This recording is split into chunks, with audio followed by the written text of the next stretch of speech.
All right, everybody, welcome to BO Boys for Sunday, April 19th. F it, it's a raw feed. We're doing it live in studio. I'm Clayton. Yeah, I'm Pat. And Clayton, I have the power because I have a foam sword that I got at the 2026 CinemaCon in Las Vegas. So I'm a little slurry because, I was on the strip all week with Jeff Bach, and we go hard. You go hard. And even though this foam sword is soft, we go hard. Yeah. And Clayton, why don't you show everyone who's watching on YouTube, because we are YouTubers. Hey guys. I'm not the only one with a sword. I also have the power. Yeah. I was given this by Pat. As soon as he walked into BOHQ, he drew swords on me. Yep. And let's cross swords. Yeah, let's do it. And this is for the YouTubers. The audience would love that. Yeah. So that is why you have to. That's the slash fiction. People love to write us into the slash fiction. There's a lot of slash about B.O. Boy Pat and B.O. Boy Clayton crossing swords. And then, of course, wannabe VP of interns Christopher walks in. Yeah. And he gets in on it. And listen, write it. Obviously, we should get 80% of any revenue from any slash fiction about the B.O. Boys crossing swords. Yeah. But do write it. Go for it. It's beautiful. So we got swords from CinemaCon. Do we want to start? And I mean, this is why this episode, more than any, you gotta watch on YouTube, or else you're getting half the story. Because I got a sack. I got swords and I got a sack, and this sack is filled with merch and swag and freebies and giveaways from CinemaCon that we are going to go through on this episode. And Clayton, you might come away with a couple of items for yourself. Oh, whoa. Yeah. Okay. So that Billie Eilish bag isn't completely mine. No, this is everything. So we were getting inundated with gifts all week.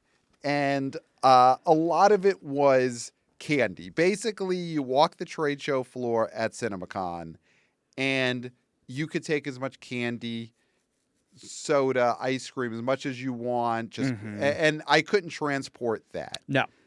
I couldn't get that across state lines. So there was just sacks of candy that I gave away in Las Vegas. And I understand that. But the sack that I took is merch, swag, promo materials that you get leaving all these presentations. But I didn't take the candy. That's fine.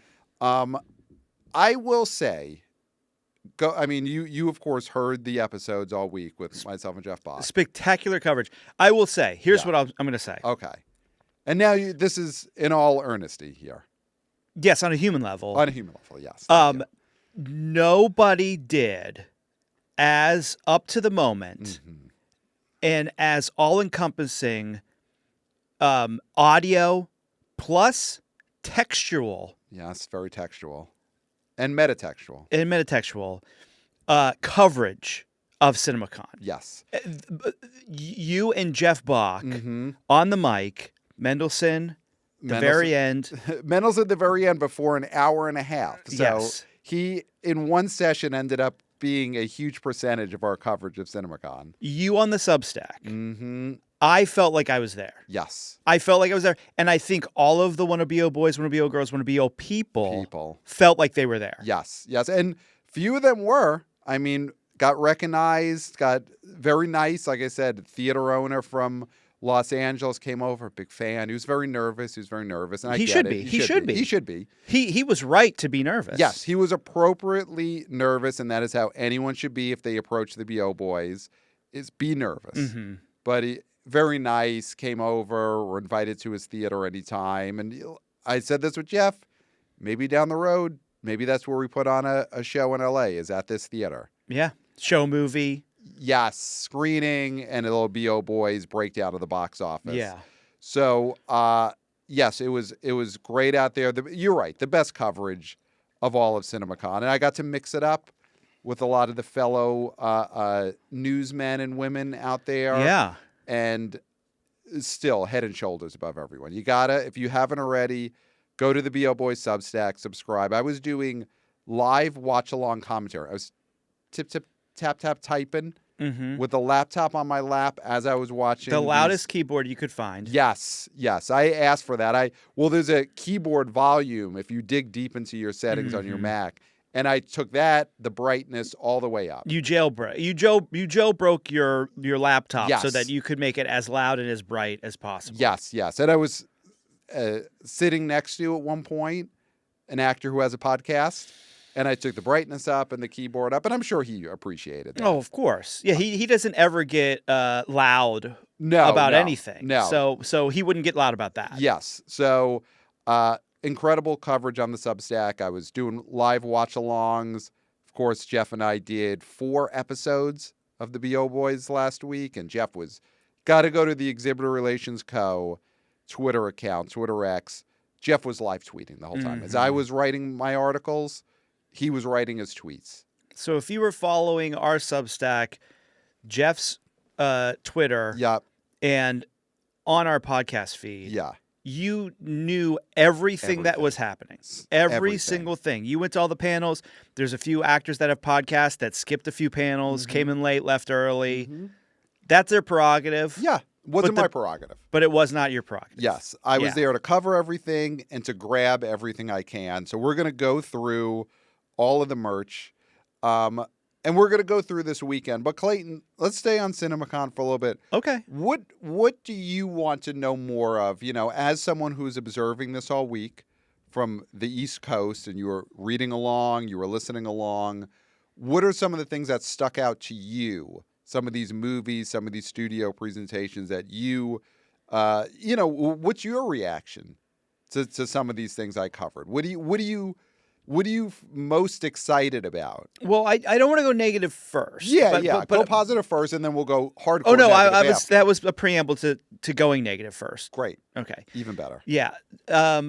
The concessions panel that you stood up and put these the concessions mafia. Yeah. You put them on notice. You said, listen, this is what people want. They want Japanese candies. They want Asian candies. They want premium, local. Yeah. And you cover this in the podcast, and they just hand waved all that, started talking about chocolate. Yeah. Like nobody's heard of chocolate. Like chocolate's some new innovation. Yep. And it's disgusting. They pivoted to their canned lines about their canned chocolates. And so these people who are in charge of theater concessions, who have a stranglehold on this industry, are holding back theaters. Yes. I cannot believe that these bozos are allowed to stay in power without answering hard questions, without theater owners rising up and saying, change or we will rearrange or we rearrange your face. I think that's the thing is like, I don't know. I'd like to dig into this and see why these theater owners are so afraid of these bozos. Are they afraid that they'll just pull all of the candy and then people have to make a CVS run to buy candy? Like you ran out of it on a Halloween night when you're giving it out to all the kids and they're standing there and you're out of candy. Then you have to run to CVS and get whatever's there. Right. Or you're handing out like orange slices from your kitchen. Exactly. Are the theaters afraid that they're going to have to hand out apples and orange slices and rolled up like popcorn balls that their granny made? Right. I think that there needs to be a full-on coup of these guys. Yeah. Because their thing is, let's just add Pop Rocks. Jeff nailed it. Everything they had was, let's add Pop Rocks. Let's add different colors. I asked them a hard question about when are we going to get the Asian snacks that these young people crave. They go to these stores looking for fresh Asian snacks, rice cakes, good new snacks. And I think it was Coca-Cola or the head of J&M Foods or pivoted right to, we cater to young people by doing different colors on our sodas, such as when we had a green tie-in for Wicked. And those are not premium snacks. I'm talking to you about those are poisonous dyes. Yeah. Which are fine as long as they're in fun, new, local, premium or Japanese snacks. Yes. It is all they know, and all they know is let's get in a tie-in with Jack in the Box, and we're going to cut up a Jack in the Box burger, and we're going to put it in our popcorn. And, Yeah. And that'll be how you celebrate Beekeeper 2. And this is not what the young people want. No.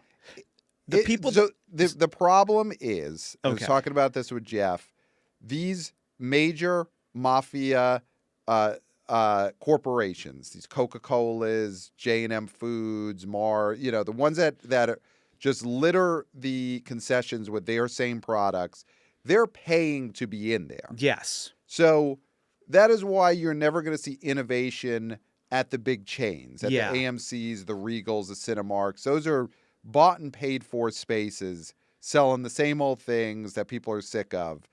It's at the indie theaters, at the mom and pop theaters where they could do a little experimenting and they could get in the premium new snacks. Some of the stuff I saw.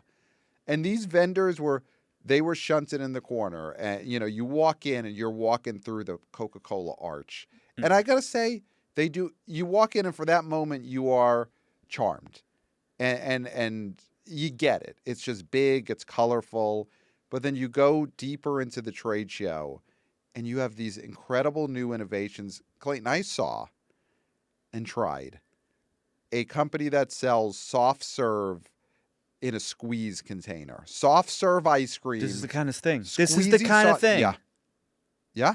That's what I'm talking about. You know how excited I'd be to go to see a movie and be squeezing soft serve into my open mouth, just like right in your gullet.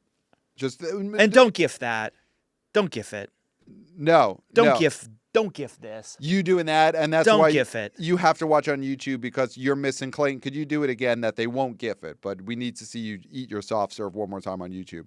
Yeah, don't gift Clayton that. Doing it. Don't do it. Don't do it. Just don't gift it. Don't gift it. So it was CVT Soft Serve. CVTsoftserve.com. We speak your name. They're going to be, I was talking to one of their sales reps. They're going to be at concerts this summer. There's going to be a big push for them, which is, could you imagine at a concert, you're going out, you're going to see the Strokes are going to be on tour this summer. Mm-hmm. Out there, new album. They're speaking truth to power, these Strokes. And biggest tour of the summer. The Eras tour a few years ago. Now you got the Strokes tour this year. And you could be there listening to Ode to the Mets, doing this with your soft Don't gift serve. that. Don't gift that either. You could be squeezing your soft serve right into your mouth. Yeah. While you're listening to Hard to Explain. Uh-huh. And it's going to be delicious. You're going to be like this with your soft serve. Don't gift it. And you're wiping your mouth. Yeah. Wiping all the soft serve off your mouth. Yeah. And you're going to be, then you get to sing Someday. I mean. Is there anything better? No. I mean, that's the thing. And that's why you could be doing that at a movie theater. Yeah. Imagine watching Project Hail Mary and you got a squeeze container of CVT soft serve. And you know what? You were feeling it. You got two of them. You got two CVT soft serve containers, and Project Hail Mary is just, it's fist my bump. You're so excited. And you do two soft serves of ice cream at the same time. Don't gift it. Two of them. Squeeze all over. Yeah. And don't gift it. Don't gift it. Don't gift it. That is the innovations that I was seeing at CinemaCon that you're just not going to get at AMC because the stranglehold by big concessions is so vast and so wide. Yeah. I mean, it feels like, that's the thing, is like, it feels like there's no way out. You are stuck in this system with these monsters in charge. Yeah. But I do believe that if these theater owners could rise up, I know you're saying it's impossible because nothing is impossible, though. As but I hold nothing this is sword impossible. and I get ready Yeah. to go out to battle with Don't my gift that. He-Man sword, and don't gift that. Don't gift me getting ready with my He-Man sword. Don't gift it. Don't do it. Yeah. But that's the sort of thing that we need to realize that we could have squeezable soft serve. We could. And it's all about theater owners. It's about us. It's about us. Yeah. It's about us as people who go to these theaters to rise up. Yes. It's because we could say we're not buying any of your shitty snacks, right? And I think that's something we could do too, because it's a capitalist society, and you speak with your wallet. Yeah. It's just up to us not being like, well, I guess I'll just take the burger cut up in the popcorn. Yeah. Like, no, don't do it. Don't do it. Don't just gorge yourself just on Pop Rocks that are green because it's Beetlejuice. Yeah. We want squeezable, soft serve containers that you walk in and you go see. I mean, this summer we got Devil Wears Prada 2. Yeah. And it's going to be Anne Hathaway. She's back. Yeah. Emily Blunt is back. Meryl Streep is back. Stanley Tucci is back. Stanley Tucci is back. And in honor of each of them, you could get 4 soft serve ice creams, me and Clayton, and we both could be just squeezing our soft serve in our mouth. Don't gif.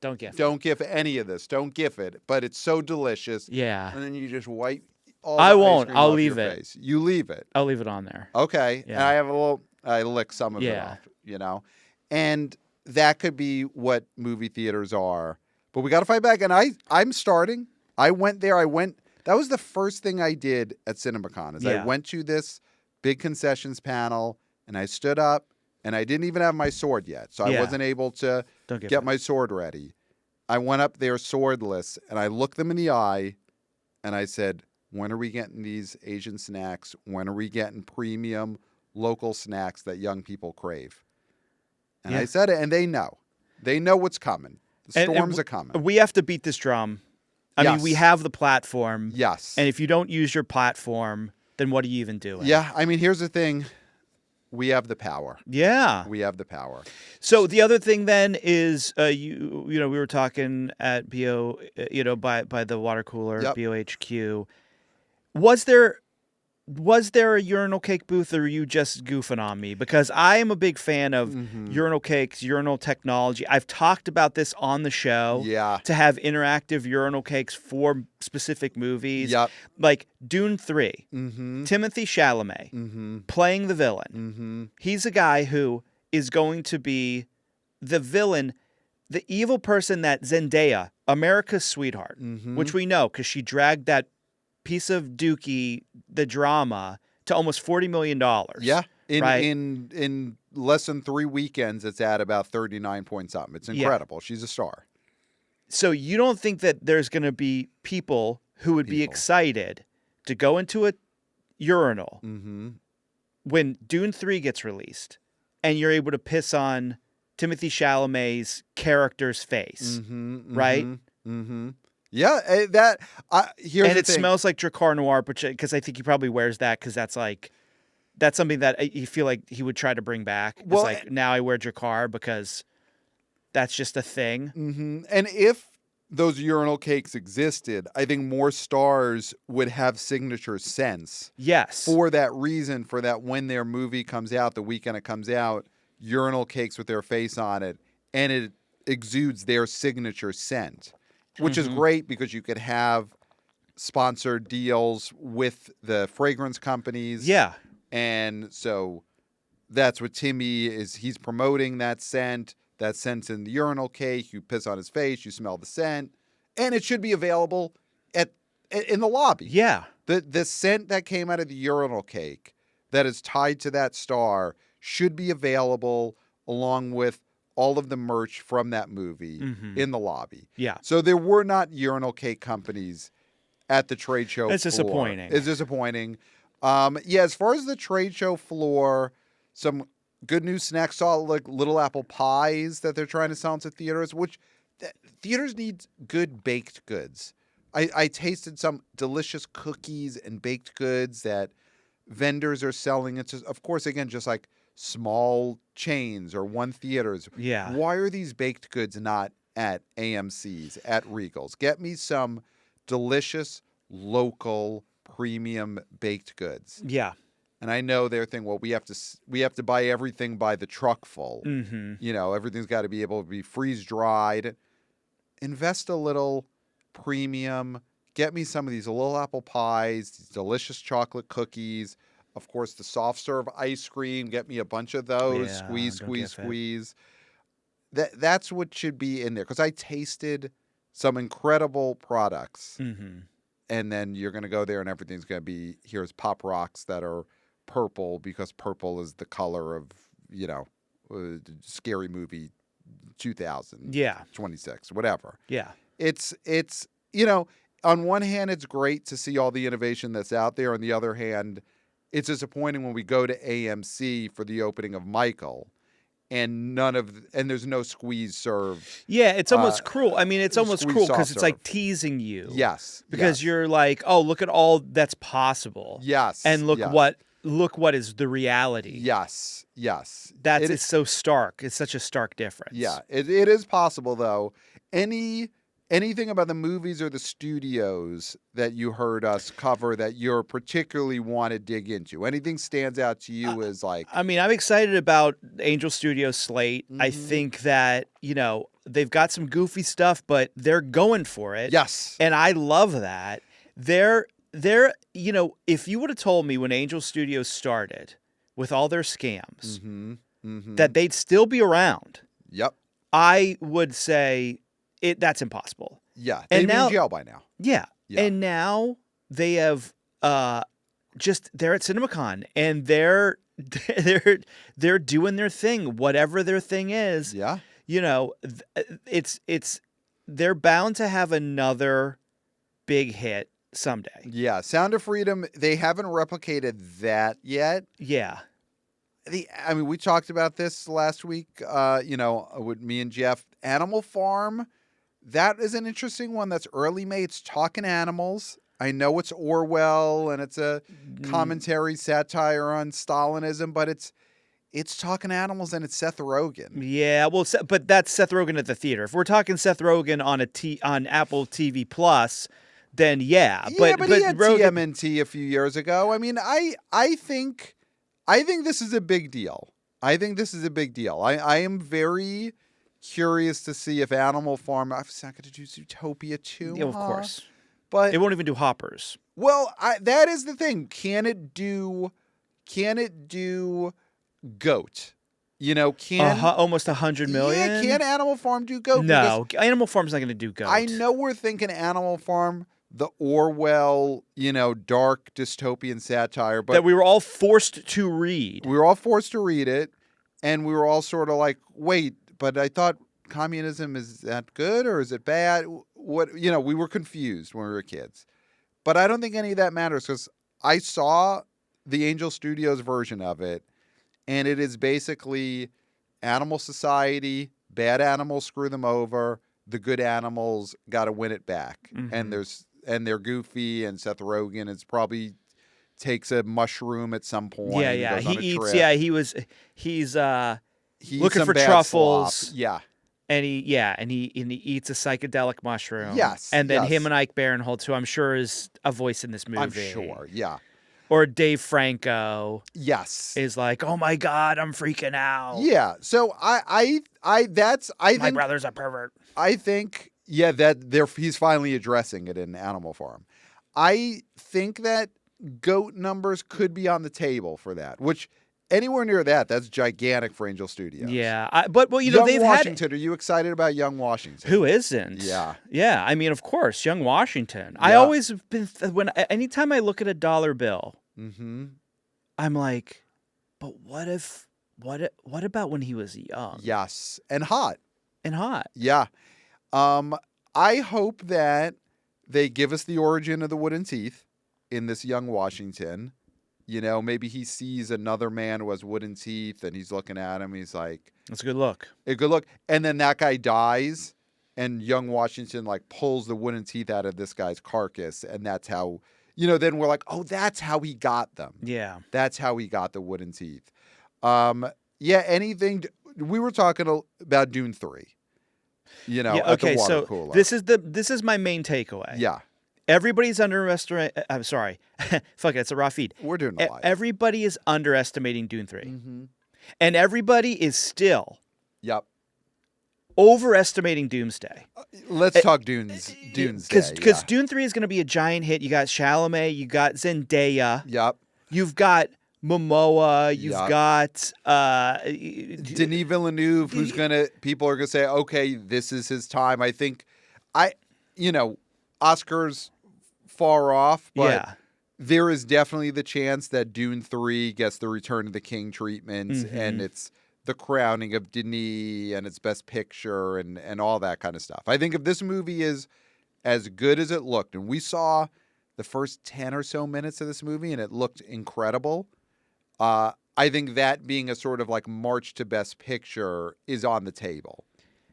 I think Doomsday is going to eat so much shit, despite the, bust-in sewer dwellers that were brought to CinemaCon to cheer and watch the trailer twice. So those were reporters. Okay. I'll give you. We were in that press level. Yeah. And all week, it's just filled with respectable reporters. Myself, Jeff Bach, Scott Mendelson is there. And they didn't. And during this time, they didn't have to hand out like deodorant sticks and remind you to use them. They did not. Okay. I mean, me and Jeff, we're going to parties, we're going to clubs, and smelling immaculate the whole time. Scott Mendelson, our friend, past and future guest Sean Fennessy was there. Got to talk to him. Though that level of reporter, just the big stars, the BO boys, Jeff Bach, Scott Mendelson, Sean Fennessy, the tippy top. Yes. But then the last day is that Disney panel. Yeah. And they bus in the quote unquote reporters from all of your comic book. And, you know who wasn't there? Well, yeah, David Thompson, because he's no shill. Because David Thompson's a shill. He loves his superhero movies, but he is down the middle, accurate, and over the direct.com. They were not bussed in because they were not the shills. No. That got bussed in for that last day of CinemaCon. Anybody who's seen the show, I mean, the hygiene on this kid. Oh, incredible. Is immaculate. Immaculate. Yes. He shines. Yes. So he's got a skincare routine. Yes, for sure. Yeah. And someday people are going to pay for a 12-step what is Dave Thompson's skincare routine. Products, instructional booklets, all that. He's going to make a mint off of that. But that last day Disney panel, the press area is just filled with shills, plants, and they're just hooting and hollering for this trailer that, to me, looked like green screen garbage. Yeah. I mean, I've never been more sure, sitting in that press booth watching that Doomsday footage, that, and when you say bomb, obviously this movie's going to open to like $200 million, but the Endgame made what? Almost $3 billion? This movie's going to make a third of that. I do not think $1 billion is a guarantee. No. For this Doomsday movie. Because maybe foreign, just like it has to end up that way because it'll just make so much overseas. But I do think domestically, this movie is going to have an insane second weekend drop. I think one of the hard things for some people with aging is that they know a world the way it was, and they have a hard time pivoting away from those belief systems, right? And that comes to people when it comes to a lot of avenues, but pop culture as well. There's people who cannot believe that the thing that they loved and that was popular for years and years and years and years is now derided by people younger than them. Yes. They cannot wrap their mind around it. They're like, no, but people loved Iron Man. People loved Robert Downey Jr. Forever. People loved, and that's forever, right? Now, there are forever stars. Yes. There's Tom Hanks. There's Leonardo DiCaprio. There's Sandy Bullock. Tom Cruise. There's Tom Cruise. There's Denzel Washington. Yeah. Tom Cruise came out at the beginning of the Warner Brothers panel, and he is a forever star. Yes. 20 years ago, 20 years from now, he'll look the same. He'll still be jumping out of airplanes. Forever star. Sandy Bullock. Forever. Sandlotted. Forever. Sandy Bullock. Iron Man is not that star. You know who else isn't? Chris Evans. Captain America. Wow. He's not a forever star. They to young people mean absolute zero. And when you look at these, there is a generational shift happening, and they don't care about any of the Marvel movies. They're that corny shit that they're like parents like, right? Grandparents even, yeah, depending on like how it all went, yeah. And the rejection and the goofing that is going to happen with this movie, I don't think anybody's prepared for. Yeah. And I understand why, because you don't want to look stupid. You don't want to make some sort of bold proclamation that it's all over, because then if it's not, you look dumb. It's over. It's over. It's so over, and it's man. Like Spider-Man. We're not saying all superhero movies, because Spider-Man looked great if that's your thing. Because it's got Tom Holland, Zendaya in it. Yes, and people love that character. But you were saying this, and this is so indicative of why Doomsday is going to eat shit.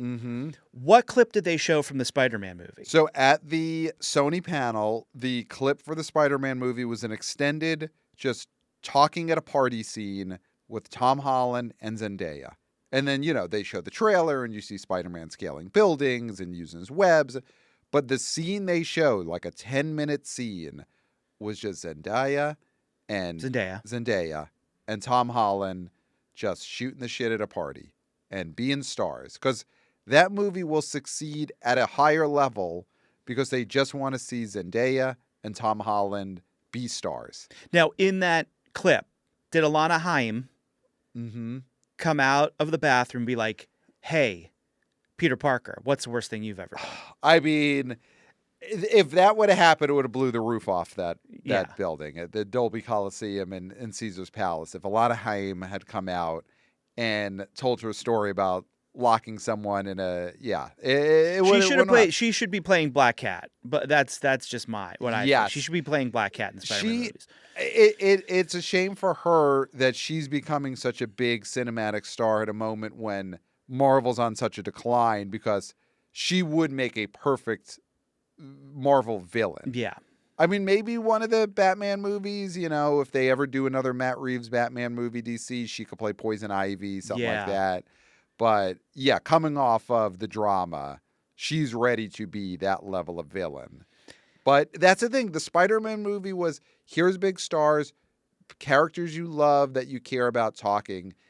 The Doomsday trailer was just, here's this character doing a fight pose. Here's this character crying. Here's that character crying in front of a green screen, Here's this. And then also this one. You thought that person was dead? Well, they're sort of alive now here, but they're sad. You thought they were dead, but they're alive, but they're sad they're alive.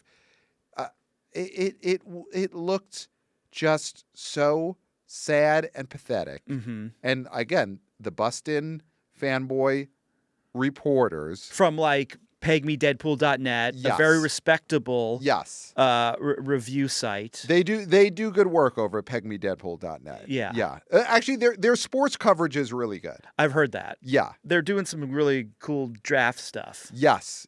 So, and they're big into gambling. Gamble. Use code word pegmedeadpool.net for bet the house. Twice the bonus points and bet the house, and always be gambling.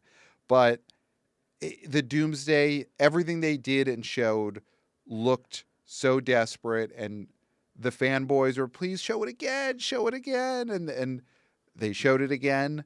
But when it gets to mainstream people, real ham and eggers, real young people, that, I think you're right, it's going to be such a different reaction. Oh, you're going to be mocked if you try to go to that movie as a young person. Yes. I mean, and we're not sitting here saying, oh, it's going to open to 70 million. Of course, it's going to open to like 200 plus million, but... And the reason being, okay, the one smart move Kevin Feige made, keeping this on the same date, making up some bullshit about Infinity, what is it called? Infinity Vision? Screens. Are you excited? Tell me what you understand about Infinity Screen. Infinity Screen is a made-up term that will not be any different than a regular showing. It's only something that they're going to be able to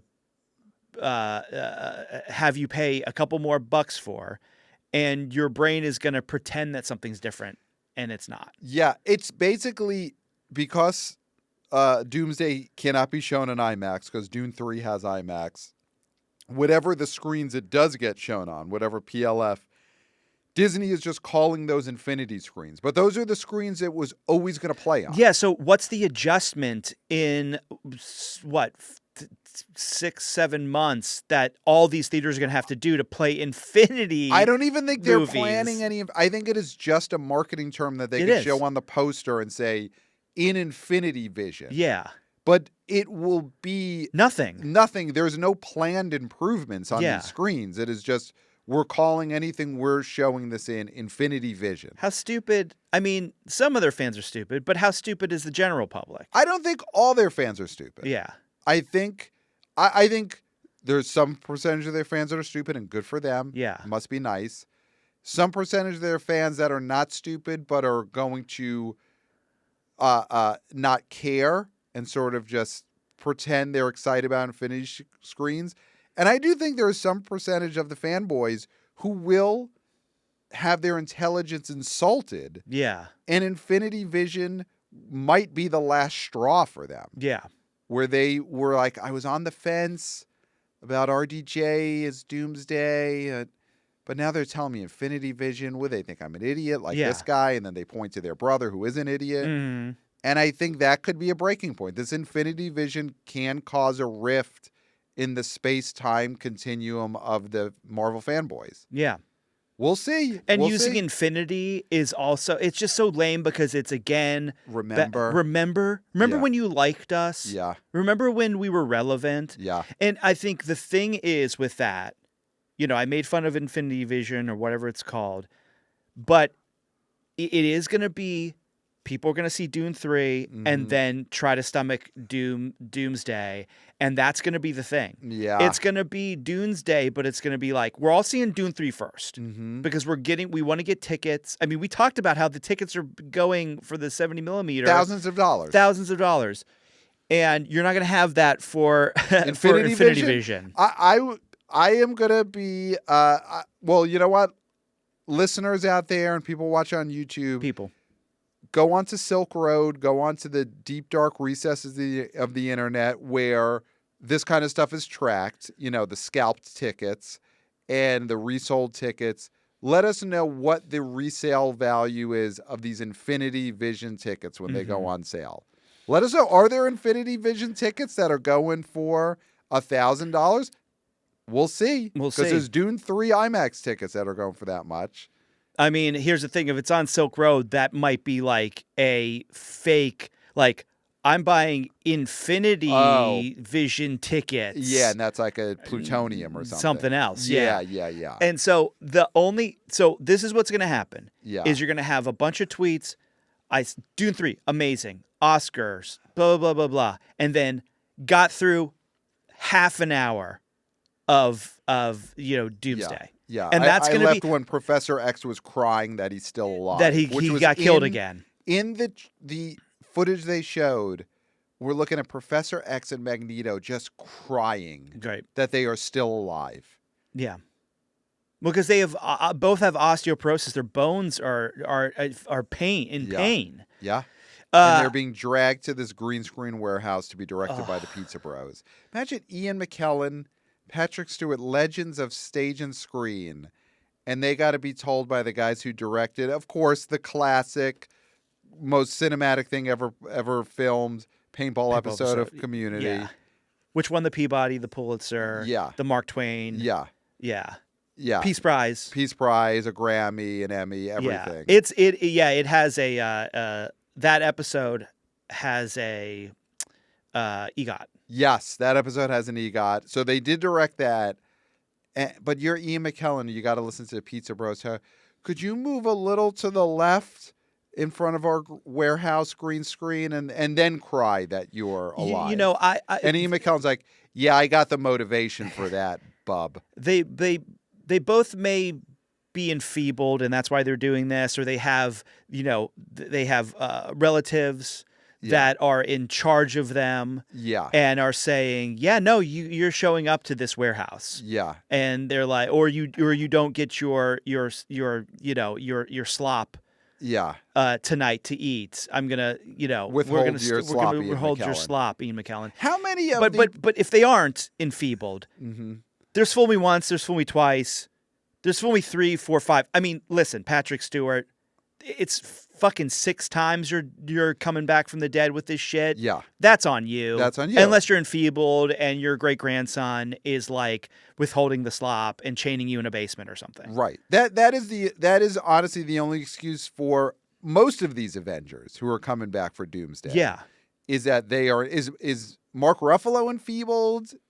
Are his kids withholding slop and forcing him to be the Hulk in this movie? I hope so. Mm-hmm. Honestly, I hope so. Because otherwise I'll lose all respect for him. Yes.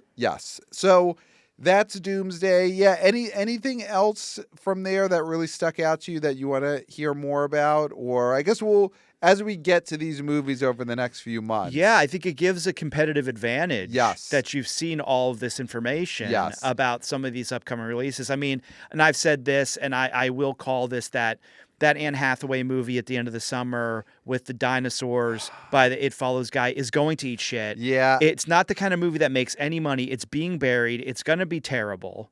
The dinosaur looks cool, but that's the disadvantage sometimes of going to CinemaCon. You're hyped up. So this is going to be what I'm going to do. Hype.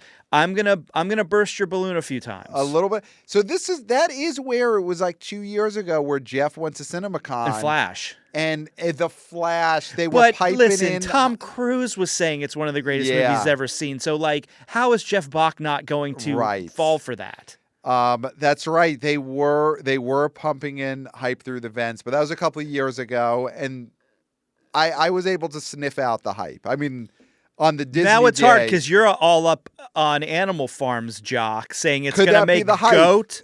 Well, no, that's the hype speaking. I'm sorry. All right. Animal Farm is not going to make as much as goat. All right, so let's stay on CinemaCon because I'm bringing. I'm back so the excited sack. for this. So you know how much I like merch. So let's open up, and again, this is why you gotta subscribe to and watch on the YouTube because I am now unzipping my sack. Yeah, unzipping my sack. Well, gift that. So here we go. Gift that.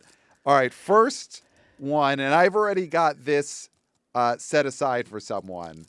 This is a issue of Runway magazine with Emily Blunt's character from Devil Wears Prada 2 on the cover, and also got some Prada glasses. Okay. Do you know, is there anything in that magazine or is it just empty? Well, right now it's shrink wrapped. Okay. And so I assume that there's a lot of articles, really hard-hitting pieces about, foreign conflicts in this issue of Runway. You could take a look at it there. Is there a PJ O'Rourke piece in here? Yes. And we are going to give that to, as of now, scheduled to be our guest on the Devil Wears Prada 2 episode, Kelly Keeks from Barstool. Whoa. We've set that aside. She's yes, and I guest. Completely understand that. So she's got to get the Runway magazine and the glasses. So we'll leave it at BOHQ then. Yes. So that'll stay here. We won't put it by the water cooler because we can't let it get wet. No. All right. So I've got some hats now. Okay. Which one of these is for me? So, first of all, Odyssey. Got an Odyssey hat. I can't see. What does it say? Where's it say Odyssey? There you go. Right on there. So we got Odyssey. You can't even see that. It's a gray hat with like a light blue text on there. So it's not a great one. Yeah.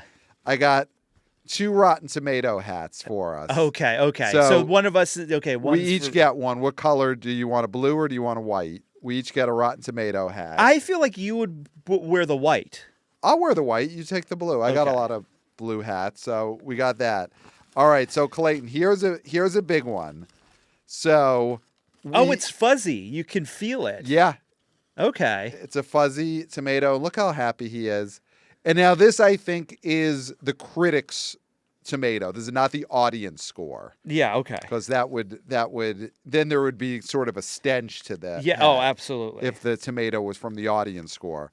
All right, so Clayton, we each get one of these do not open packages. Oh, geez. So what is this? There was a panel that each of these were on our seats when we walked into the panel. Okay. This would have been from. I'm trying to think what this would have been from. I think Universal. So we sat down. These are on our seats. And then Jeff was able to swipe while someone wasn't looking. An extra one. An extra one. And that's why you have one. So he's the I man. know what's in here.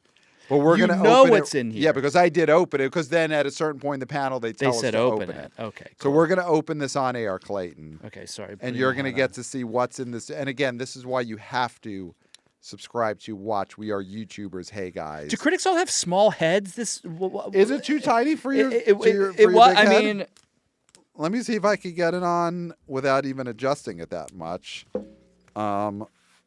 This fits. well, I have hair. Okay, yeah. I'm not saying that for any other reason Okay, other like than the hair hat. is so you don't have Mine thick is. hair. Well, I do. You don't have It's thick hair. It's You've got really thick. thin. Your hair isn't causing that much mass. All right. Let's put these hats on again in like 3 years. Oh, see how well they jeez. fit. But 3 years from now we're in Turkey anyway. So then hat we're fits our both going to be heads. complaining about how hats don't fit us because Yeah. our hair is so thick. Yeah. When are they going to finally just do CinemaCon in Turkey? I mean, Yeah. they got to. All right. So we're opening these packages, and you can pull these out Oh, now. Cat in the Hat. Oh, Christ. It is Cat in the Hat wigs. Oh, my. So wait, Cat in the Hat. Which studio was this again? Was this Warner Brothers? I forget which studio does Cat in the Hat. It might have been Universal. Oh, Universal. Universal, yes. So this is finally coming out. I think the long-delayed Bill Hader Cat in the Hat. And we gotta open these up because they had the Watsits. What are the Cat in the Hat guys called? The Who's? Thing. The Things. Yes, they had the Things. Thing 1 and Thing 2. So these are Thing wigs. I don't want to put a Blue thing wigs. like You that. got it for the visual and they can't GIF it. They can't GIF it. But we each got to have our promotional Cat in the Hat Stupid. Thing wigs on. Which let's see if this could fit over your thick hair.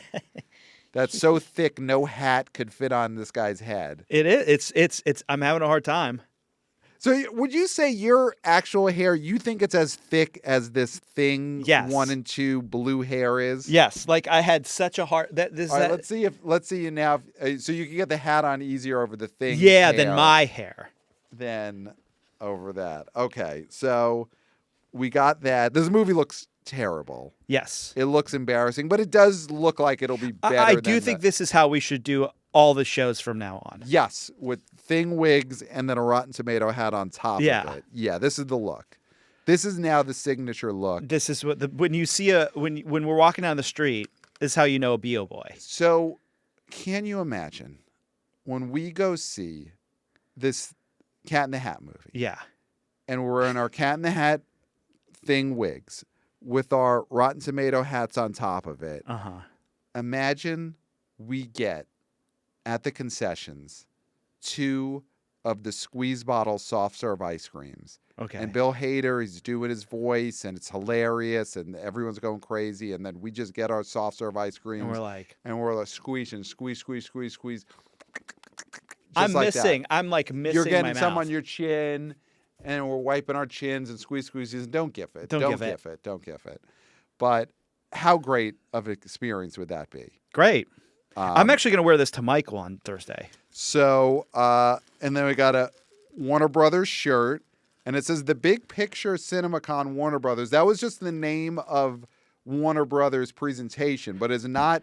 I know it's. But how did Fantasy feel about that? Because they're definitely trying to trade on that big name in the movie. Yeah. Criticism space. Yeah, and or conversation space. Yes. So there's definitely something going on there. I hope he sues.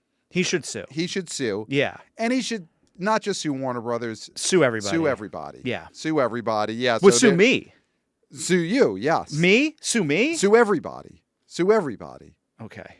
So you could see there, Warner Brothers, The Big Picture is the name of their panel, but they should get sued over this. This is a XL. So is that for is all you? they had. This is up for grabs. I'm going to pull some stuff out, and then you and I could go through. Okay. what you particularly want, because I'm not attached to any of this. Angel Studios 3XL shirt. This is you.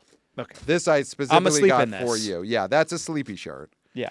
And this is, I think, the big one, a What's Up shirt. Oh, so we're fighting over that one. We're fighting over this. What size? This is, I think, a normal size. I mean, not that 3X is not normal. Okay, obviously. come on. It's all, This is our audience. I can't see on here, but I think this is like a large. This is probably like a good wearable shirt for us. Yes. So we've got that one. I mean, look at this. What's up? What do you think? Scary Movie, couple of weeks. Are you amped about it? They didn't do a real big to do at CinemaCon. Anna Faris was there though. You had Sean and Marlon Wayans, and you had Anna Faris. She looked great. She was just for her. On target with her quips. Yeah. No Chris Elliott though, which was that would have been my Tom Cruise. Obviously, I love Tom Cruise. Was he somewhere promoting Busboys? Oh God, that's I mean, what a storied career, Chris Elliott, and hopefully he just denies any involvement. Yes. But he wasn't at the Scary like when Movie. Jared Leto claimed that he wasn't in Urban Legends.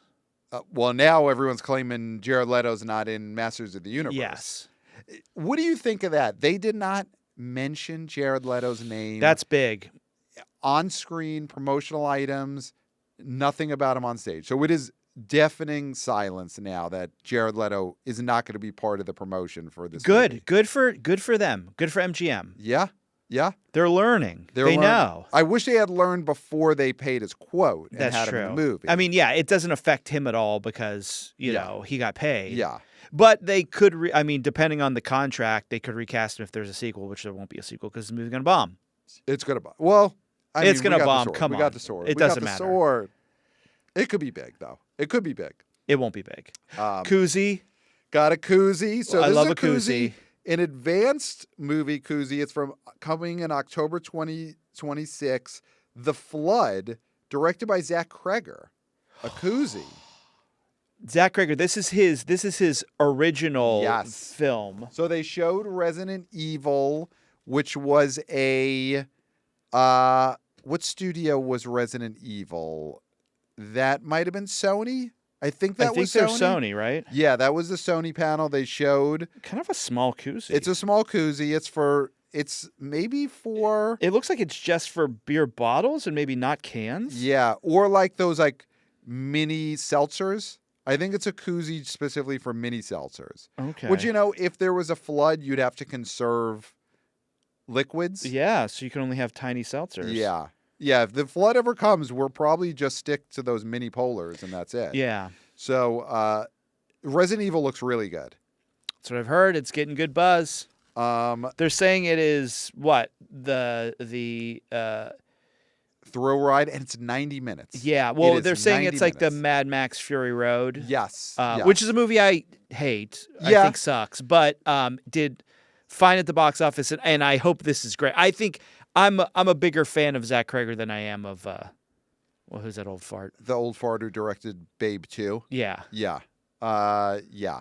We all know his name. Yeah. But we don't speak his name on this episode. Jumanji 3 tote bag. So Jumanji now has a title, even though it's not on this bag. Jumanji Open World. Coming from Sony on Christmas Day. We love those first two. We saw them both in the theater, loved them. First one was such a great surprise. So Second great. one was still really good. Yeah. I mean, listen, this thing is going to do really good business. Yeah. Christmas Day, so we got a little tote bag, so you can see that here on camera. This is also already earmarked for somebody. We've got a Minecraft blanket. Whoa, Minecraft 2 or just Minecraft? No, just Minecraft the movie. Yeah, because they were just also celebrating. And they didn't announce a Minecraft 2, although actually Jack Black sent in a video. Okay. Even though he was at 2 other panels during the week, but he sent in a Minecraft video saying that they're hard at work on the next movie. Yeah. And he sent in a fake song that he had written. I mean, he's the best. Yeah. So this one is already earmarked for one of our faves, past and future guest, Erin Rose Foley-Chan. Okay, yes. For her child, who will remain anonymous. Yes, because anonymity. So important. So important. But I won't be anonymous about the fact that that child is getting this That's great. blanket straight from Vegas. Not masked and anonymous. No, not masked and anonymous. Just anonymous. Here's an eyeball from something called Corporate Retreat. So we could... Corporate Retreat. Something called Corporate Retreat. And I think here we go. Another koozie. Fokker-in-Law. Fokker-in-Law. And I know you're not high on this movie, but... You know you have to give that to. Who gets Fokker-in-Law? Your father-in-law. This goes to... he probably has never seen these movies. But it's just funny to give him a koozie that says Fokker-in-Law. Yes. Okay, so this will... And then he'll be like, can you milk me? Yes. And then I guess I'd have to. I don't know. You got to try. I got to try. Yeah. So, okay, so this goes to my father-in-law. We'll get a Fokker-in-Law koozie. Yeah. I mean, he loves a drink once in a while. Once in a while, responsibly? Yes, of course. Always responsibly. And he always koozies responsibly. Yes. So those are the gifts that we have, but I've got a couple of snacks that we're going to get to try. Okay. As I put down my sack. Clayton, we're going to try... Is it some Mr. Beast jerky? Mr. Beast jerky all over the place. You know, we shouldn't be platforming Mr. Beast. We shouldn't be. No, we shouldn't be platforming Mr. Beast. So you're saying cover I'm it saying by hand. I'm saying cover it and blur it. Cover and blur it. And then don't when you eat say it. Mr. Beast, you bleep it. Really? Yeah. All right, so you know what I'm going to do? Huh. I take this. Throw it in the trash. Over my shoulder. Yeah, boulder holder. Here we go. No look. Oh. Dude Perfect coming up. Perfect. Perfect. Right in there. So then, all right. But he is one of the candidates to star in the new James Bond Yes, movie. he is very high up on that He's list very of close. prospective James Bonds. And then I have mini pretzel blades. I didn't bring that many snacks. And then I've got just some Jack Link's teriyaki. No branding on it. But they ended up in the bag. Okay. And that is it. Well, who's got that bag? I mean... Whose bag is that? This could be yours for sure. You're a bad guy. I'm a bad guy. Do you want then the Billy... I'm a bad guy, not a bad guy. No. So And you're if not you're one of Billy... the bad guys too, but you are one of the bad guys too. Yeah. Well, that's a Billie Eilish song is Bad Guy. Oh, okay. Well, then you definitely get the bag. 'Cause yeah. I don't know what she sings other than, quote, the Barbie song. Mm. So Billie Eilish, Hit Me Hard and Soft. I bequeath this duffel bag to you, Clayton, so you could put all of your items in there. So that is, when does that movie come out? That comes out soon, right? Pretty soon, yeah. Yeah. You know, said it on the show with Jeff Bach. You hate to underestimate Big Jim, but I saw that scene that they showed 3D. We had the 3D glasses on. It wasn't anything special. You know, she's great. It's the music. I think the music is the thing that people will go see. I think it's fun to have James Cameron as, somebody else promoting it. Yeah. Maybe to an older audience. The Avatar fans might, because there's gurglings. Okay. That this Avatar 3 did not do good enough to get a fourth one. It's getting a fourth one. I don't know. I'm scared, Pat. I think this is the most scared I've ever been about something not continuing. Really? Honestly. Wow. Because, listen, Fire and Ash was not my favorite Avatar movie. Of course, the second one's my favorite. I haven't seen the first. I really want a fourth movie. Well, with the Fire Lady. Yeah. She's got to be back. She's got to be back. That can't be all we get of the Fire Lady. No. Fire Witch has to come back. I think they will film a 4 and 5 concurrently and put those out. The last one did like 1.6, which is under what the others did.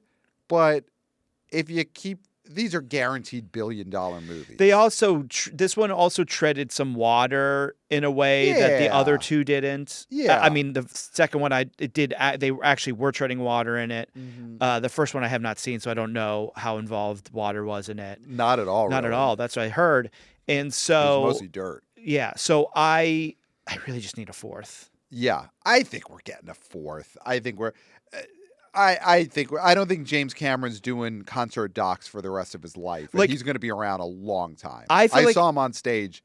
Big Jim ain't going nowhere. I feel like at this point, I am more excited for a Avatar 4 than a Scream 8. Yeah. Like if another Scream doesn't happen, I'll actually be happy. I am very curious about the Scream movie opening June 5th. It's Scream versus Masters of the Universe the same day. So one of them has to finish number one. Wait, Scream? Oh, I'm sorry. Scary Movie. No. Yeah, I was thinking. I was like, no, okay. Scream 8. Yes. Sorry, I think these thing wigs are very tight. They really do cut off circulation to Well, your the good brain. thing about it is my hair's so thick that it's like a helmet, so it insulates my brain. So thick. I've fallen off so many bicycles and nothing's happened. Oh, really? Yeah. The hair is enough to stop concrete. Mm-hmm. Yeah. Yeah. So at least I don't remember anything happening. Yeah, because the hair saved you. The hair saved me, yeah. Yeah. So, okay, I get so many. I got a lot of headaches, though. You're more excited about Avatar movies than Scream movies. I'm sorry, I went right to Scary Movie. Yeah. Because to me, that is Ghostface is high Ghostface in my mind. Yeah. Yeah. So and Deputy Dewey is Deputy Doofy, who they couldn't even get him at the Paramount panel. You would have thought the guy who played Deputy Doofy would be able to come out to Vegas, or he probably. Do you think he's going to get disemboweled in this movie like Dewey did in 5? I think so. Yeah. Do you think he got disemboweled in real life? Yes, and they just luckily happened to film it on an iPhone. Yeah. Yeah. Like when Tom Cruise broke his leg, because that's the equivalent. Yes. I think of disemboweling the guy from MTV Buzz. He is the co-creator of Buzzkill. Yeah. So, okay, so that is CinemaCon. So are we going to do a plow? I think this is now the time. Deepest we've ever gone in an episode. Yes. Sans plow. Yeah. This is like a couple of times there's been those movies that they get so much buzz for. They drop the title sequence like 40 minutes into the movie. Yeah. We're dropping a plow. I don't even know how long we are into this because this wig is so constricting on my head. There's no longer blood flowing into my brain. But I wonder if Zach Cregger, because Zach Cregger feels like the kind of guy that is on such a hot artistic streak that I could see The Flood being a movie where it goes the whole movie and right before the end credits, it says The Flood. Yeah. And you put the credits at the very end. Yep. And then the end credits right after. Yeah, that would be great. Like, I feel like he's a guy who could pull that off. And we would stand up and cheer. Yes. That would be great. Because we'd be like, oh, we were so engrossed in The Flood that we didn't even realize that they hadn't told us what the movie was. They hadn't played the opening credits yet. Yeah. And I think he would admit he was inspired by this April 19th episode of the B.O. Boys where we dropped our plow almost at the very end of the episode. Mm-hmm. So, Clayton, could you give us the latest plow of all time in a B.O. Boys episode for the box office weekend of Friday, April 17th? Number 1, the Super Mario Galaxy movie made $35 million, down 49%. It's at $355.2 million in its 19th day of release. Number 2, Project Hail Mary made $20.4 million on only 15%. It's at $285 million in 31 days of release. Number 3, a newbie. Lee Cronin's The Mummy made $13.5 million in 3 days of release. Number 4, The Drama made $4.8 million, down 44%. It's at $39.6 million after 17 days of release. Number 5, You, Me, and Tuscany made $3.8 million, down 51%. It's at $14.3 million in 10 days of release. Number 6, Hoppers made $2.9 million, down 30%. It's at $161.1 million after 45 days of release, and oofa doofa. Oofa doofa.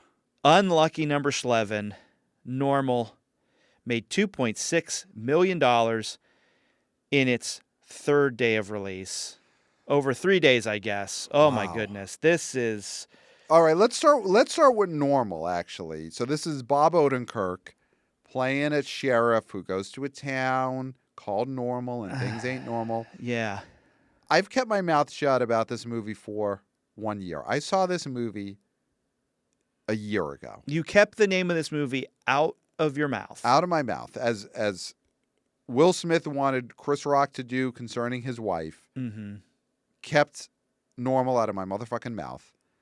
And saw this a year ago. It's terrible. Mm. You don't think that any of the audience critiques from your screening got to Bob and the production team and they added something, changed something? It seems like they've added voiceover to this movie. I haven't seen this movie, but I saw a trailer. That's always a bad sign. The cut I saw did not have a full running voiceover throughout. It seems like this movie does. Yeah, that's never a great sign when they're like, what could fix it is let's have the character do a voiceover. And then you start with something crazy that happens later in the movie, and you say, I bet you're wondering how I got here. Yeah, this town. I haven't seen the current theatrical cut of Normal, so I don't know if it starts with you might be wondering how. Yeah. But saw this a year ago. It's terrible. It's, Bob Odenkirk trying to continue the action stuff, which good for him. The Nobody Bus scene was great. One of the great action scenes of the last 15 years, I'll say. And he's a legend. Mr. Show started as a writer on Chris Elliott's Get a Life. I mean, legendary career. SNL. SNL. The Ben Stiller Show. Mm-hmm. But Nobody was a nice sort of like, oh, that's interesting, Bob Odenkirk doing an action movie. Now Nobody 2, now this Normal movie.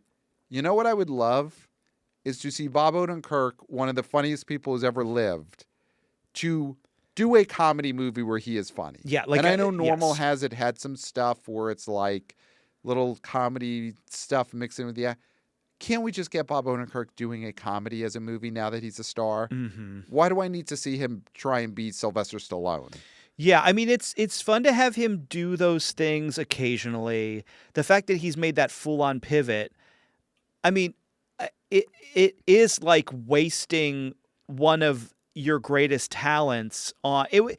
It's like when a actor tries to become a singer and is okay at singing. Yeah.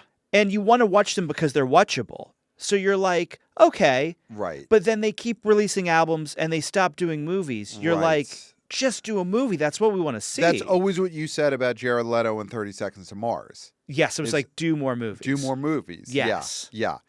And that is, I was at CinemaCon all week, so I have heard nothing about the promotion for this Normal movie. The only reason I knew it was coming out is because I was somewhat interested because I had seen it a year ago. Yeah. In test screenings, but they have done nothing to promote this. Yeah. And I don't think that's a hook anymore. Bob Odenkirk in an action role. That's the thing. I think that's over as some kind of hook. And I don't think the Nobody series is a franchise that has to continue. So, not anymore. As much as we love Bob Odenkirk and I want to see him star in movies, I don't want to see him in 47 North action movies anymore. That's the thing. And I think that, the thing about Bob is that he's had many careers within his career. Yep. And so I'm not counting him out. No, I think this is he's just a bigger star than he's ever been. Yeah, this is just the thing that he's doing.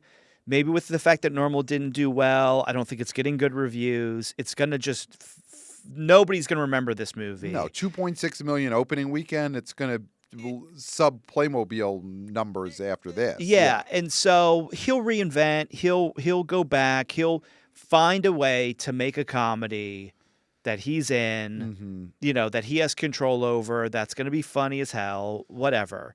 I trust in Bob. So this is just like a blip. He's not over No. People will watch this on a streamer because it went to the theaters. Yes.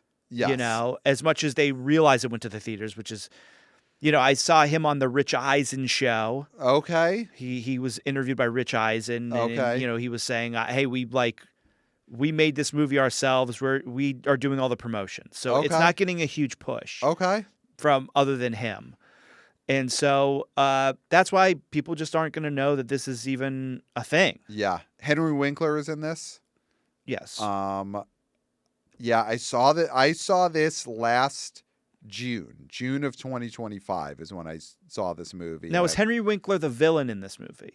I can't say. Okay. But. Okay, yeah. Yeah, so of course. It was a mess. It was a total.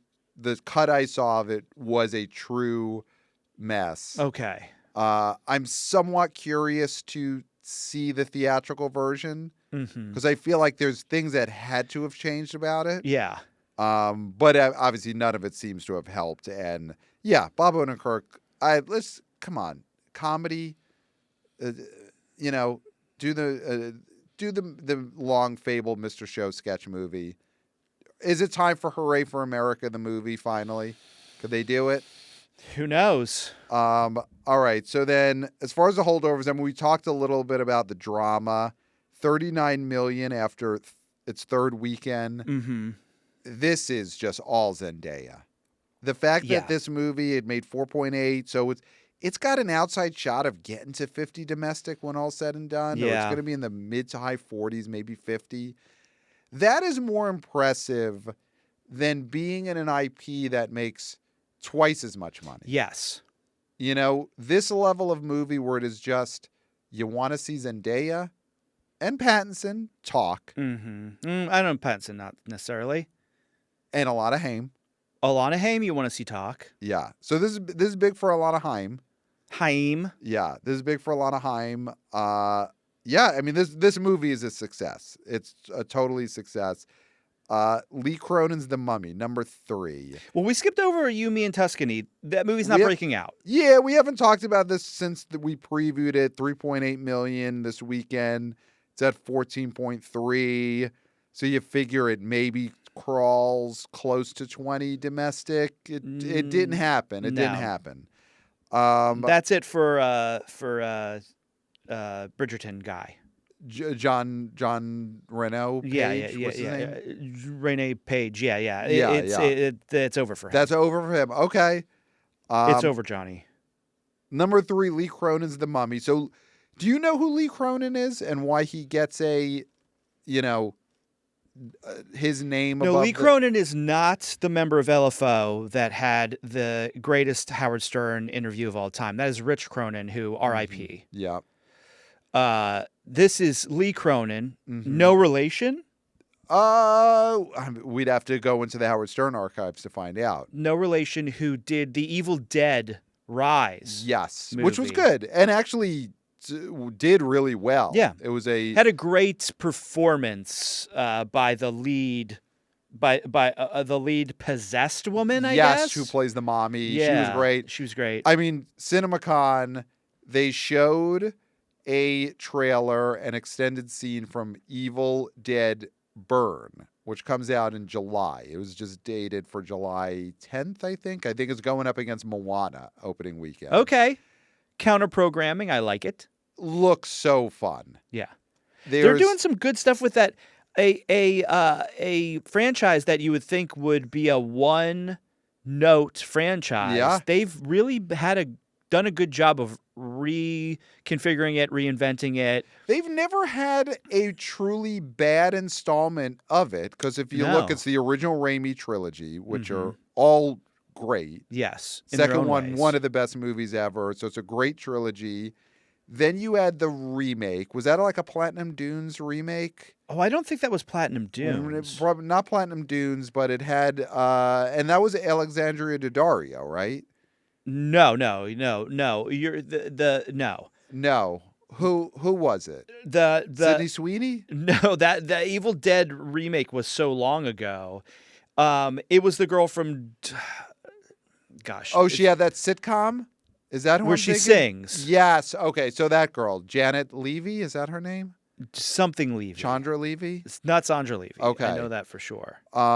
It was whoever that was. Anyway, that Evil Dead remake did pretty well, was good. You had the Ash versus the Evil Dead show, which was good. And then you've got Evil Dead Rise, which was supposed to go straight to HBO, and instead it came out and made like because the reaction wasn't that because they did screenings of it and people went so bonkers that they decided to release it in theaters. Yeah. So then Lee Cronin did that one, and that's what got him name above the title, Lee Cronin's The Mummy. Well, what got him name above the title is because they didn't want people to think that this was a Brendan Fraser Mummy remake or a reboot or requel or whatnot legally. Yeah. They would have wanted people to think, like the studio would want people to think because they want people to actually see this movie. But I think the owners of The Mummy, Universal, said no. Although, are those Brendan Fraser movies, are those Universal movies? Those are Universal, yeah. So they put his name above the title. You know, here's the thing. What did it make? It made $15 million this weekend. It made 13.5. You know, it's basically, it ended up being that The Mummy, if it doesn't have Brendan Fraser, is not really a big IP. No. It opened like a low-level horror movie. Which is fine because I don't think this movie costs that much. No. So his name Jane Levy, Evil Dead 2013, directed by Fede Alvarez. Right. That's the one we were thinking That's the one we were thinking and of. that did pretty well at the box office. Yeah. So he did the one a couple of years ago. Lee Cronin did the one with the possessed mommy. So, yeah, not much to say about this Mummy movie. I'm sure it's going to have like a 60 to 70% drop in its second weekend, going up against Michael. Michael.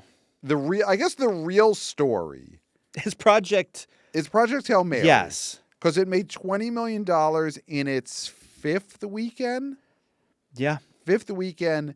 And Anthony D'Alessandro didn't see him at CinemaCon, D'Alessandro. I don't know if he was there, but D is for didn't see him. Wow. He mentioned in his must-read, Sunday Right Through, that Project Hail Mary had the third best fifth weekend since the pandemic. Wow.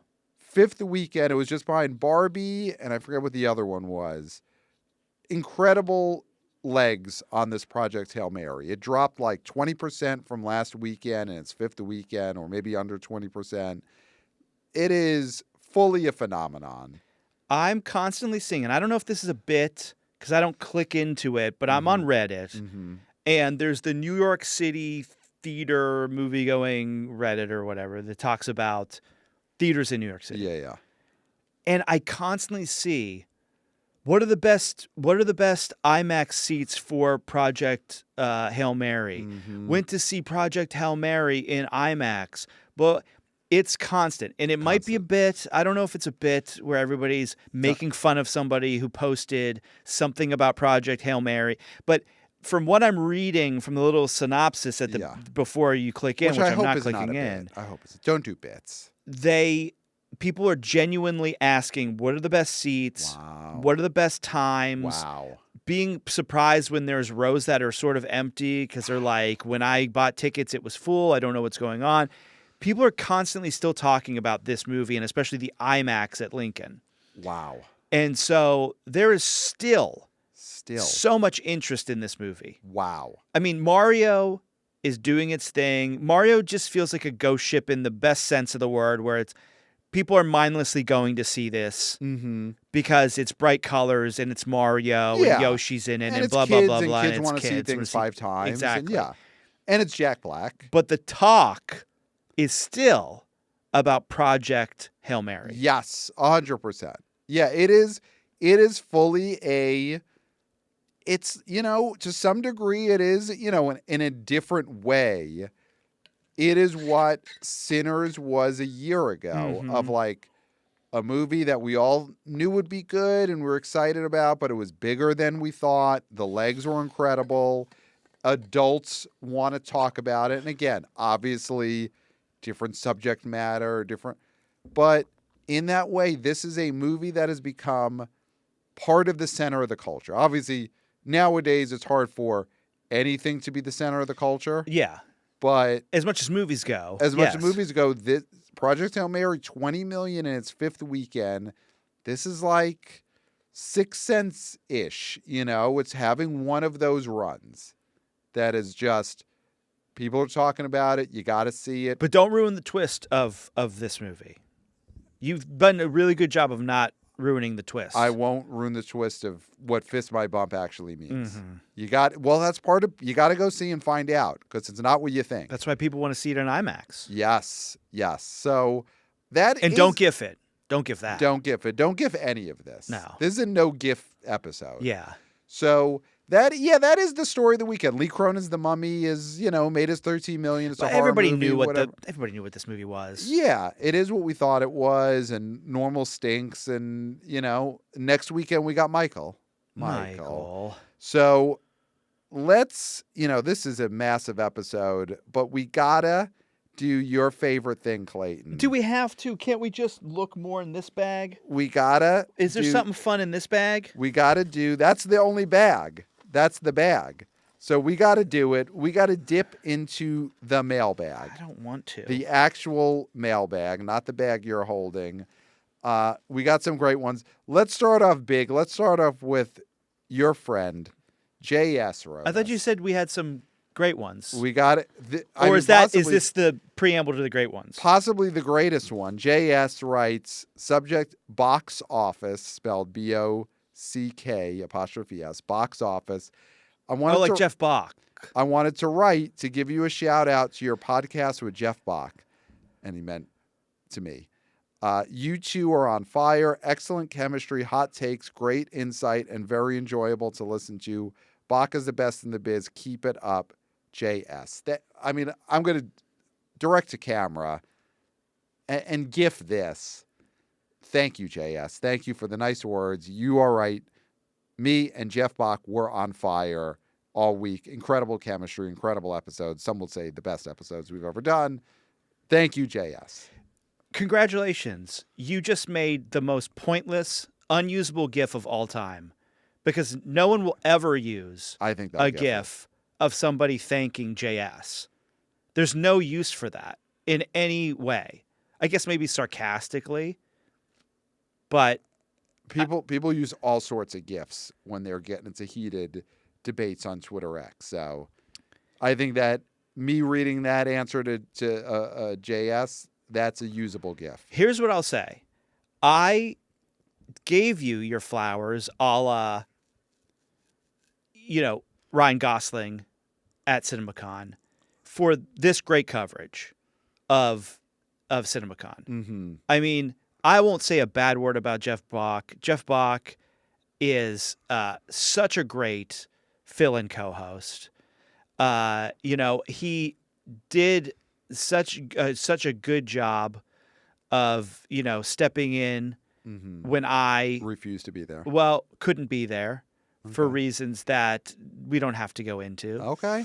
But I would say I was given such a great gift for not being there, in that I got to enjoy the greatest podcast about box office, movies, a historical document. I got to see it from the outside. Yes. I got to experience it from the outside. I get to experience what all the Wanna Be-O boys, Wanna Be-O girls, Wanna Be-O people get to experience every week. Yes. And that, to me, was a blessing. So you and JS were in the same category. No, well, what week. I'll say about you JS is that what I will give JS, side. what I will give JS that is great is that he accurately predicted all of the audience. All of the stars who showed up. He did.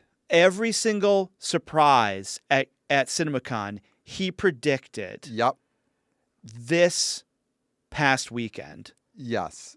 after it ended. Yeah, he predicted Friday night. Friday night. Yeah, everything. He yes. accurately predicted Sandy Bullock showing up, what she was wearing. Yep. Right? He is so good at predicting things after the fact.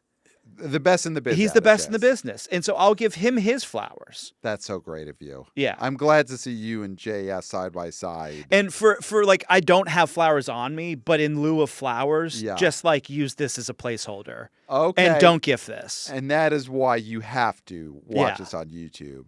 So got an email from wannabe old boy Joe. So this is when the greatness starts. Yeah, this is the greatest. Well, subject Clayton. And he says, "Hey, Clayton, hope you're still not smiling. Joe here with boots on the ground. Saw Faces of Death, which is not the movie you want to see for a fun experience, but I guess it's good for the BO. So many better movies to come from wannabe Joe." So he is glad you are not smiling. Yes, because who was it that ruined it for everyone? We had who did it? Who did it? God, I really wish I could. That told you to smile more. Yeah, because they ruined it for everyone. Thank you, Joe. And I actually do want to see Faces of Death. Mm-hmm. And I do feel like, that'll be great because I don't smile anymore because of, if anybody can remember, please comment below, the gentleman who ruined it for everybody. Yeah, who was it? People know. There'll be no proof that I have teeth because of this gentleman. Let's see. So we got an email from wannabe old boy Chris, who writes, subject apology accepted. "Hey guys, I realize I should have written this message several weeks ago. What can I say? Sometimes I'm lazy, but since Clayton regularly references finally getting a handle on the 5 central tenets of storytelling, I figured it's finally time to say, Clayton, I accept your apology. We all have gaps and blind spots in our education. Not knowing the deep historical roots of a girl inhabiting the consciousness of a beaver or whatever was just one of those things for you. No shame in that. I mean, after all, you did attend Penn State. What could one expect? Anyway, always enjoy the show, and you make me happy despite not being a YouTuber. Hey, guys." Then here's a little PS from Chris.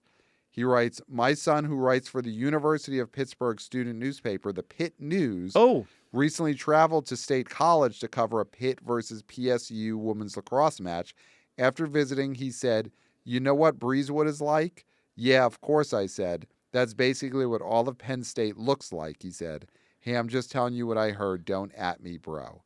So decipher that for us. I feel like Pennsylvania bumpkin. I feel like there's a Pitt versus Penn State sort of thing in the same way that there's a Philly versus New York thing, in that New York never thinks about Philly ever, ever, ever. Yeah. And I think that's how Penn State thinks about Pitt. Never, ever, ever. Okay. So I think that's just some sour grapes coming from a Pitt person. Okay. And you're not a Pitt person. You're a Penn State. I am Penn State. You are Penn State. And so I feel like that's what's happening right there. Okay. I love that you're able to, as a country bumpkin from Pennsylvania, psychoanalyze your fellow bumpkins. Yeah. And so that's happening there. And then, I mean, now that I know the 5 fundamental stories. Yes. Of course, there's a man comes to town. Yeah. Man buys a hat. Mm-hmm. We're living one of those stories right now. Yeah. Man puts on a blue thing wig. Yeah. Woman gets a job at a magazine. Yeah.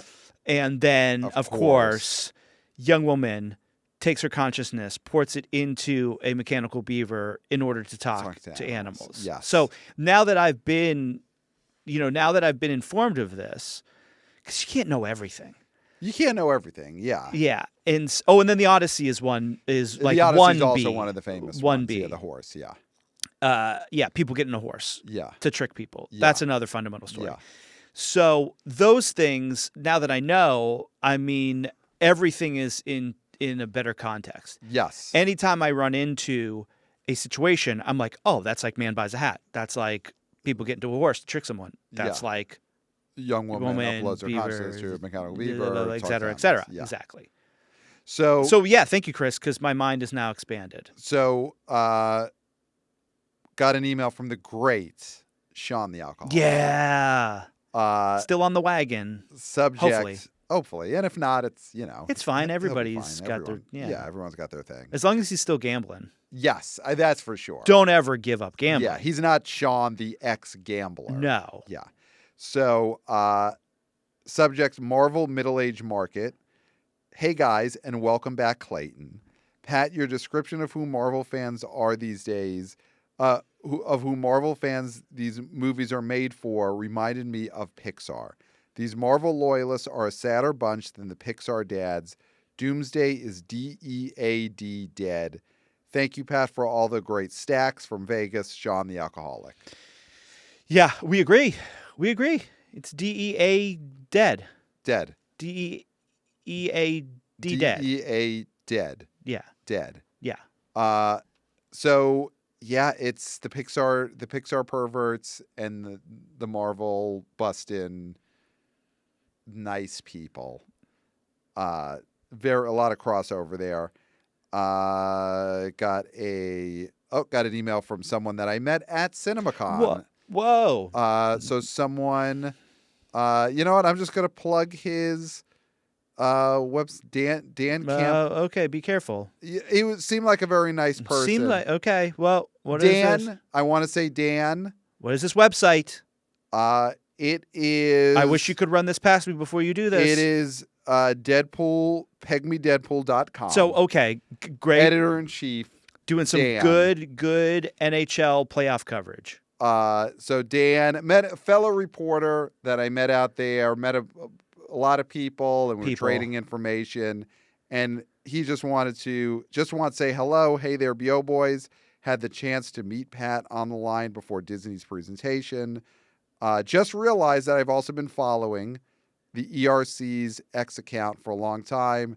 Really enjoy the show. Listening from Mexico. Keep up the awesome work. Great, okay. And then P.S. How many swords of power did you bring from CinemaCon? I will carry mine with pride until I give it to a nephew. So that is Love that. Dan. Okay, well, plug his thing. It looks like it's just his website for his name. He was a reporter from Esquire. So his work was appearing on Esquire Espanol. Esquire is respectable. Yes. I think they were doing a collab with pegmedeadpool.net. Yeah, okay. Yeah, it was a cross-promotional opportunity. But, yeah, the great Dan was writing for Esquire. He was there, got to talk him beforehand, and now he's a listener of the show. So welcome, wannabe oh boy, Dan. So let's see. Got an email from Charles from D.C., CinemaCon and furries is the subject. Cool. Pat, great reporting from CinemaCon. I was disappointed, though, that you didn't cover furry representation at the conference.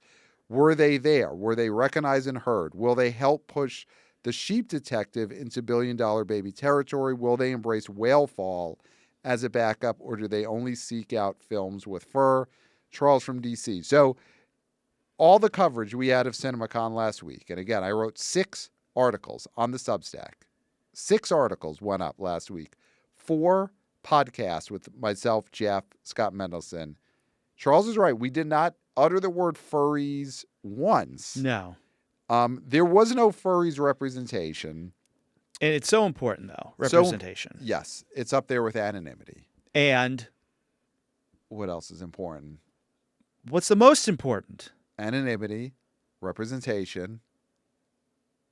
This wig free is speech. Free speech. Come on. This wig is so tight, speech. It's making me forget the most important thing, which is free speech, of course. Yes. You got to be able to say anything at any time to anybody. To anyone. And never get criticized for it. It's the most important thing. So, Sheep Detectives. Hugh Jackman was there on stage. Bad presentation. Greg. Bad presentation. I mean, he's such a pro. He got through it. He was reading, the canned lines from the writers of Jimmy Kimmel Live or whoever was out there giving him lines. And he got through it. It was possibly his banter might have been written by Craig Mazin, because Craig Mazin wrote the Sheep Detectives movie. Okay. Hugh Jackman mentioned how, the writer of our movie started as a comedy writer. And then he was bad at it. He didn't say that sentence because I think it might have been Craig Mazin wrote the sentences for him. Yeah. And then he pivoted to creating the great show Chernobyl, but now he's back with a comedy screenplay, The Sheep Detectives. Yeah. All to say, not the best segment of CinemaCon, but Hugh Jackman was great. He carried that cousin Greg through it. No furries, though, were mentioned or brought on stage. Yeah, these are not the sort of these are not the sort of animals that the furries like, I don't think.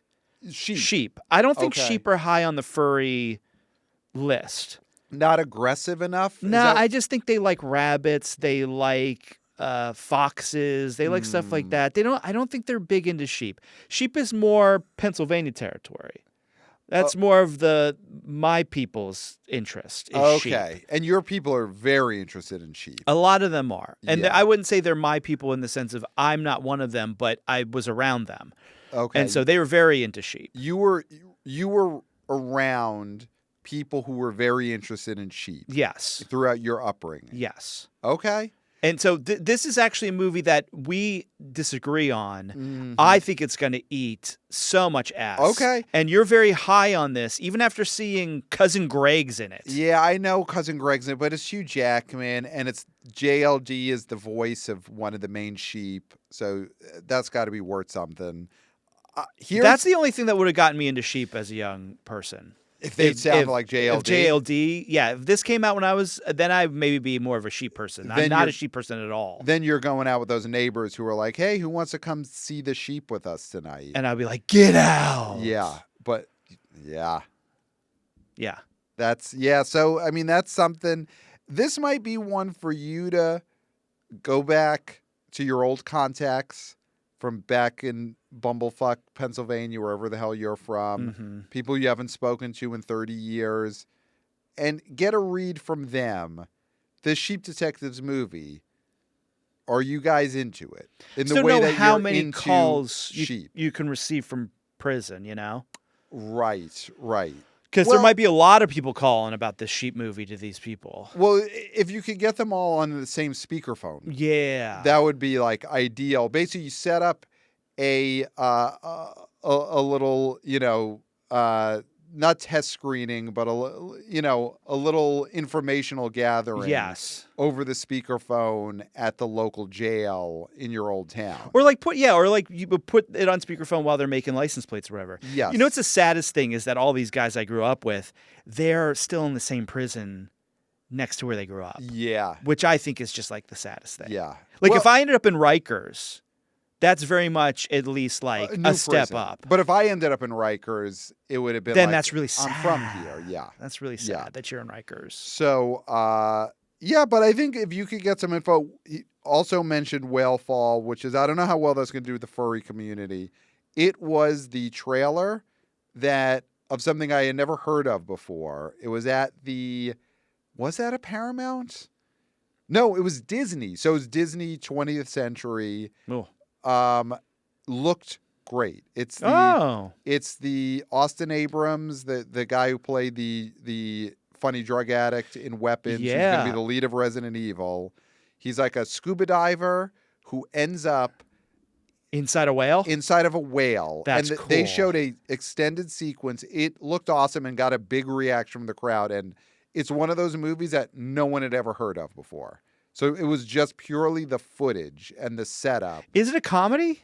It is not a comedy. It is a thriller. It's sort of like it comes out in October, and it's like a horror drama. Interesting. Yeah, I was very high on this. And I don't know if furries are into, because whales are pretty smooth. Yeah, no, they're not into that. So, and then we just got one here from the great wannabe oh boy Anthony, who we know and love. Met him in L.A. at the live show out there. CinemaCon coverage. Says, hey guys, just wants to let you know that I love the day-by-day coverage of CinemaCon. Love the bawdiness and the naughtiness that Jeff Shock Jock Bach brings, and the wisdom and guidance that our B.O. daddy Scott Mendelson bestows. And of course, holding it all together is Pat in the hallways of Caesar's Palace. Just a fantastic slate of episodes all around. Hopefully Clayton can join next year. Thanks again. Smell you at the BO. wanna be oh boy Anthony. P.S. And I think this one out P.S. is because he knows he could do it. P.S. Tell Clayton to smile. Oh, For Anthony. yeah. There you go. Anthony. Gift this. Anthony. Gift this. We love our Anthony.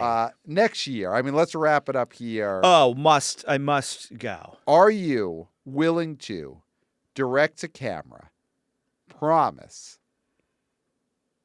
you will be joining us next year in Vegas for CinemaCon? I never go to camera. Okay. Although I did once this episode for Yeah. a very important reason. Yeah. Yes. My presence, I'm taking my talents Wow. to CinemaCon 2027. Wow. Definitely. That Book the ticket now. Wow. I mean, Go we to need the Vegas dates. We need the for- dates, but Yeah. book the tickets now. Wow. This is huge. So, I mean, last thing, should have done this up top, but thank you, Exhibitor Relations Co., Jeff Bach. Yes. Getting me out to CinemaCon. And he said next year, it's got to be both of us. Ooh, It's it got to will be the be. BO Boys covering this, partying. We'd have two sacks. Instead of right now, me and you just share a sack, Yeah. we'd have 2 sacks. And the thing with Vegas is like, there's no better place for a threesome than Vegas. You never regret a threesome in Vegas. Okay. And that'll be me, you, Jeff Bach, Yep.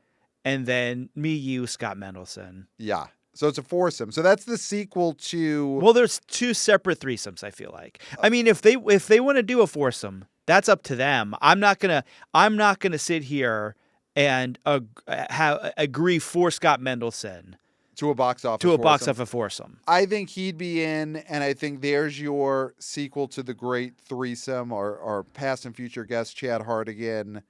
There's your sequel to the threesome. It's the foursome, and it takes place in Vegas next year at CinemaCon. Yeah. So run with that. So thank you for your emails. The Well, boboyspodcast@gmail.com. Of Some of course, them.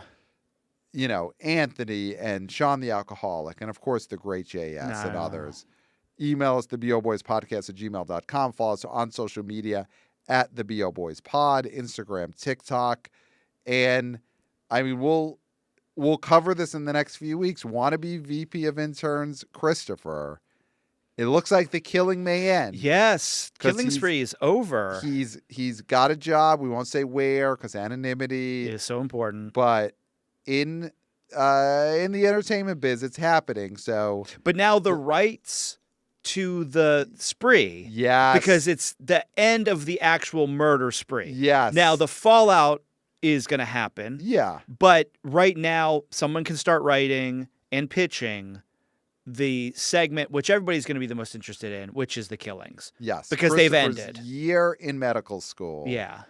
My God, what a nightmare! But what incredible For so many families. Yes, yes, and they're all going to sign away their life rights because you might as well at this point. Yeah.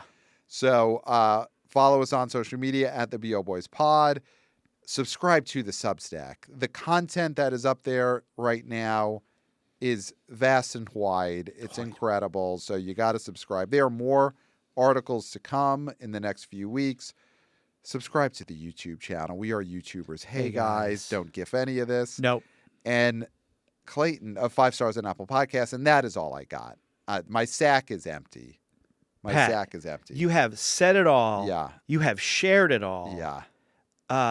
There's nothing left to be said. I can't All even right. 18 So then maybe I should just go back to Vegas now. I might book that Except flight. for, until next time, we'll smell you at the box office. Nailed it. Hey, guys.